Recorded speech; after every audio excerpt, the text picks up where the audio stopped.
আসসালামু আলাইকুম। আমার পিছনে এই যে দেখা দিচ্ছে খানজাহান আলী এই ৩৬৫ বিঘে নিয়ে এই যে দিঘিটা, এই দিঘির একটা বাড়, এই আর এক বাড়ে আমি আসি, ওইটা দেখাইলাম। ওই যে মাজারের যে মূল যে গেট, ওই গেট ওই দেখা দিছে।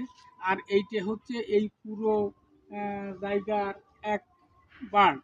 এই বাড়ের ভিতরও কলাম কুমির থাকে, কুমির আসে, এই জায়গা কুমির আসে এই দিঘিতে, এটা বাস্তব সত্য।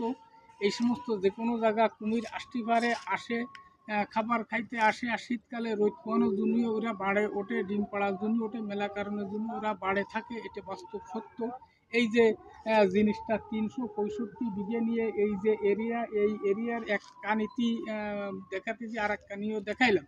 এই যে জিনিসটা দেখার আছে, কারণ এই জিনিস অনেক মানুষ এদিক করে আসতে পারে না, আসে না, তাই দেখালাম। এই যে ৩৬৫ বিঘে নিয়ে যে জায়গাটা, এটা বাস্তব সত্য, লিগাল। আর এই যে সমস্ত কচুরি বাগানে এই সমস্ত জায়গা কুমির আসতে পারে, যে কোনো সময় আসে, এটা বাস্তব সত্য কথা। যদি কেউ আসেন, ভ্রমণ করে যাবেন, দেখে যাবেন, কুমির সবসময় দেখা যায় না, কথাটা বাস্তব, কথাটা বুঝতে হবে, রাগ হওয়া যাবে না। আল্লাহ হাফেজ।